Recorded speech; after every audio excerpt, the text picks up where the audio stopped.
Islom payg'ambari buyuk yaratganning huzuriga chiqib, u bilan yuzma-yuz ko'rishgandir.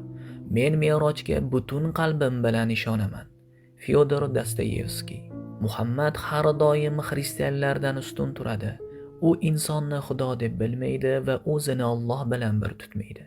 Musulmonlarning Allohdan boshqa ilohi yo'q va Muhammad uning payg'ambari hisoblanadi.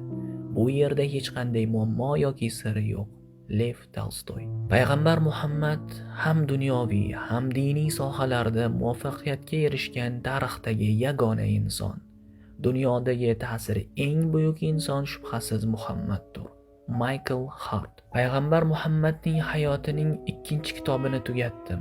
Bu buyuk hayot haqida o'qishni davom ettirishim uchun hech narsa qolmaganidan juda ham afsuslandim.